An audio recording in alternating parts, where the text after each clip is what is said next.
Hello friends, नमस्ते। मैं निधि सिंह। कैसे हैं आप लोग? उम्मीद करती हूँ कि आप लोग भी ठीक ही होंगे। फ्रेंड्स, आज हम भाषा कौशल को पढ़ेंगे, जो हिंदी पेडागॉजी का एक मोस्ट इम्पॉर्टेंट टॉपिक है। इनसे 1 से 2 क्वेश्चन हमारे सीटेट के एग्जाम में या जहाँ भी पेडागॉजी पूछी जाती है, रीट में हुआ, बीहटेट हुआ, सब में कंपलसरी रहता है। 1 से 2 क्वेश्चन तो आने ही आने होते रहते हैं। देखते हैं भाषा कौशल क्या होता है। भाषा कौशल को 2 भागों में बांटा गया है, एक अभिव्यक्तात्मक और दूसरा ग्रहणात्मक। अभिव्यक्तात्मक क्यों कहा गया? क्योंकि हमारे अंदर के जो भाव होते हैं, जो विचार होते हैं, उनको या तो हम आपको बोल के बता पाते हैं या तो हम उन्हें लिख के बता पाते हैं। तो हम अपने अंदर के जो विचारों भाव को बोल के जब आपको बताते हैं तो आप उनको समझ पाते हैं। हम उनको लिख के बताएंगे तो भी आप उनको समझ पाते हैं। इसलिए इनको अभिव्यक्तात्मक कौशल कहा गया। अपने विचारों को व्यक्त करने के लिए हम क्या करते हैं? बोलते हैं। बोल के कोई बात समझाएंगे या कुछ कहेंगे, मेरे मन में कुछ भी होगा वो मैं बोल के ही तो बता सकती हूँ। इसलिए इनको कहा गया। हम अपने मन के भावों को, विचारों को लिख के भी अभिव्यक्त कर सकते हैं, इसलिए इनको इन दोनों के अंदर रखा गया, अभिव्यक्तात्मक कौशल के अंदर। देखते हैं ग्रहणात्मक कौशल। इनको ग्रहणात्मक कौशल क्यों कहा गया? ये वे कौशल होते हैं जिनके माध्यम से हम अपनी सूचनाओं को, जानकारियों को अपने अंदर ग्रहण करते हैं। इसको क्या कहा गया? श्रवण कौशल। कोई भी हम सूचना दे रहे हैं, यही सूचना आपको दे रहे हैं भाषा कौशल के बारे में या अनदर कोई भी सूचना देते हैं, तो हम लोग पहले क्या करते हैं? सबसे पहले उसको सुनते हैं, फिर क्या करते हैं? पढ़ते हैं। कहीं कोई भी सूचना लिखी रहती है तो हम उसको पढ़ते हैं ना, उसको पढ़ के ही ग्रहण करते हैं। इसलिए इनको ग्रहणात्मक कौशल के अंतर्गत रखा गया। अब हम जानते हैं वाचन कौशल मतलब बोलना, लेखन कौशल मतलब लिखना, श्रवण कौशल सुनना, पठन कौशल पढ़ना। इनसे जो भी क्वेश्चन बनते हुए हैं वो 1 लाइनर क्वेश्चन बनते हैं। ये चारों कौशल जो है ना, परस्पर एक दूसरे से अंतः संबंधित होते हैं। क्वेश्चन यही सीटेट में बहुत बार पूछा गया है कि ये अंतः संबंधित होते हैं, नहीं होते हैं, कैसे होते हैं? परस्पर संबंधित कैसे होते हैं? यदि मैं सिर्फ बोलूं यहाँ खड़े होके आपको और लिखूं नहीं कुछ, तो आपको समझ में आएगा? नहीं आएगा। और यदि मैं सारी चीजें लिख के और फिर हट जाऊं, आप अपने मन से समझ लीजिएगा, नहीं समझ सकते हैं। उसी तरह से कोई भी चीज लिखी है तो हम उसको पढ़ेंगे। कब पढ़ेंगे? जब हम किसी से पढ़ते हुए सुनेंगे उसको। तो ये चारों कौशल जो होते हैं परस्पर एक दूसरे से अंतः संबंधित होते हैं और एक क्रम में सीखे जाते हैं। जैसे बच्चे को हम स्टार्टिंग में, सबसे पहले बच्चा क्या करता है? कोई भी चीज को सुनता है। पहले अपने घर में ही छोटा बच्चा, मम्मी पापा कुछ भी हम उसको बोलेंगे तो वो क्या करता है? उस चीज को वो सुनता है। सुन के फिर वो एज इट इज वैसे ही बोलेगा, पप्पा मम्मा जो उसको सिखाएंगे। फिर वो क्या करता है? तो सुनने के साथ साथ हम क्या करते हैं? पढ़ते हैं, बोलते हैं। पहले चीजों को सुनेंगे फिर बोलेंगे। जब हम लिखना सीखते हैं तो लिखने के साथ साथ ही हम क्या करते हैं? पढ़ना भी सीखते हैं। इसी तरह से ये चारों कौशल एक दूसरे से परस्पर अंतः संबंधित हैं और चारों कौशल एक क्रम में ही सीखे जाते हैं। अब यदि आपको हम पढ़ना लिखना सिखाते हैं बच्चों को, तो उसके साथ पढ़ना भी सिखाते हैं ना। कोई भी अच्छा लिखाएंगे, क बच्चों ऐसे लिखो, क लिखाएंगे ना, तो ऐसा थोड़े एकदम चुपचाप होके सिखाते हैं। उसको मुंह से बोलते भी हैं, क है, कैसे कमल बनता है, या ख से खरगोश, ऐसे समझाते हैं ना। तो लिखने के साथ साथ हम उसको पढ़ना भी सिखाते हैं। इतना समझ में आया होगा। हमें अपने लेखन कौशल को विकसित करने के लिए इन 3 स्टेप को फॉलो करने पड़ते हैं। ये हमको स्टार्टिंग में ही सिखाया जाता है, आप लोग भी ऐसे ही सीखे होंगे। सबसे पहले क्या है, सुलेख। सुलेख का मतलब होता है सुंदर लिखना।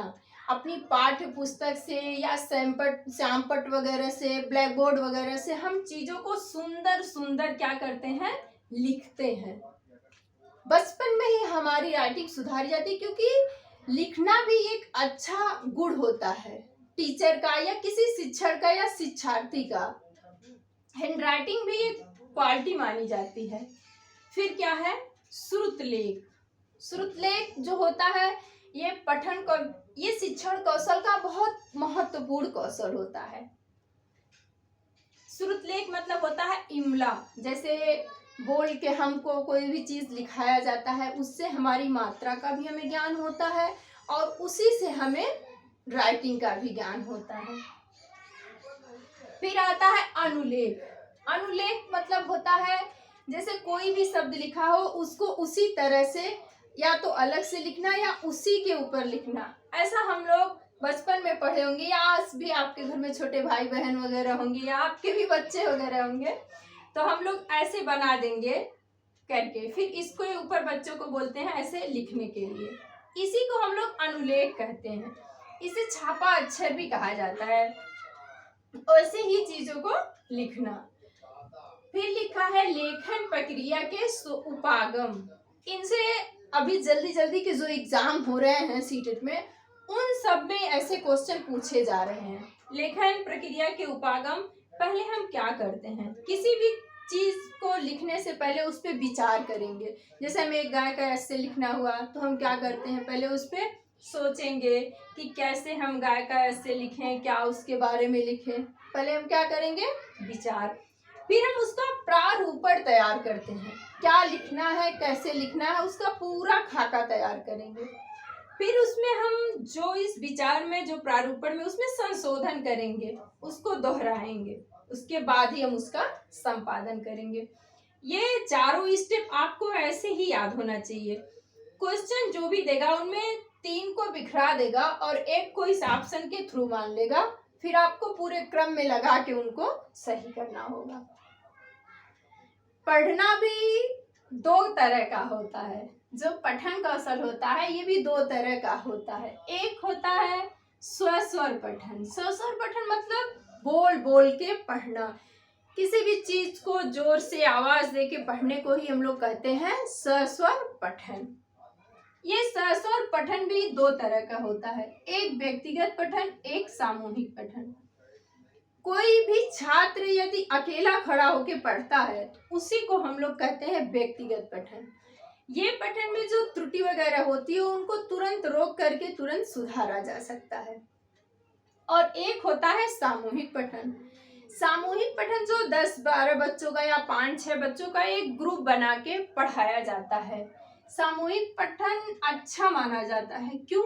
क्योंकि जब बच्चे एक दूसरे से मिल के डिस्कशन करके बातें करते पढ़ते हैं तो उससे उनकी एक दूसरे से बात करने की झिझक खत्म हो जाती है और उनके अंदर एक अलग से कौशल विकसित होता है, जो वो कहीं पे भी कुछ भी बोल सकते हैं, कहीं पे भी पढ़ सकते हैं। ये कौशल अच्छा माना जाता है। फिर आते हैं मौन पठन। मौन पठन ज्यादातर गहन पठन की तरह ही होता है। मौन पठन जैसे शांत रह के गंभीर रूप से चुपचाप एकांत में जब पढ़ता है बच्चा, तो उसी को हम लोग कहते हैं मौन पठन। मौन पठन गंभीर रूप से किया जाता है। और ये जो मौन पठन होता है ये भी 2 तरह का होता है, एक गंभीर पठन, एक द्रुत पठन। गंभीर पठन वो पठन होता है जैसे कोई चीज हम पढ़ें, उसका सार क्या है, उसका सारांश क्या है, उसके लिखने का मतलब क्या है, उसके मेन पॉइंट को ढूंढना ही गंभीर रूप से पढ़ना कहलाता है। और द्रुत पठन क्या होता है, किसी भी पढ़ी हुई चीज को अच्छे से एक बार दोहराना, रिपीट करना। जैसे हम लोगों का पेपर रहता है तो पेपर के 2 दिन पहले हम पढ़ते नहीं हैं, चीजों को एक बार दोहराते हैं। एक बार उनको दोहराना ही क्या होता है, द्रुत पठन होता है। फिर जो ये लिखा है हमने पठन प्रक्रिया के सोपान, इनका क्रम भी आप याद करिएगा और इन्हें समझाती भी हूँ। पठन प्रक्रिया के जो 3 सोपान दिए गए हैं, प्रत्यक्षीकरण। प्रत्यक्षीकरण क्या होता है?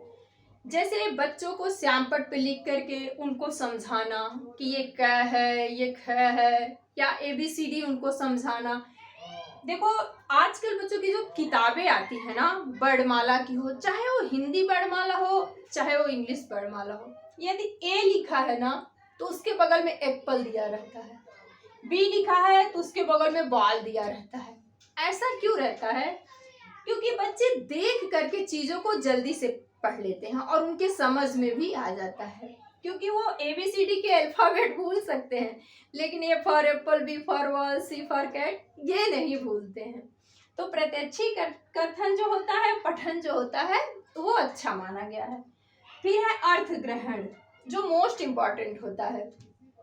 आप कोई भी चीज कहीं पे भी पढ़ें, उसको अर्थ बिना समझे उसका यदि पढ़ रहे हैं तो फिर कुछ मतलब नहीं है। आप तुरंत पढ़िएगा, तुरंत आपको भूल जाएगा, लेकिन आप थोड़ा ही पढ़िए, उसका अर्थ समझ के फिर उसको पढ़िए, फिर वो आपको 2 क्या 4 क्या 10 दिन बाद भी याद रहता है।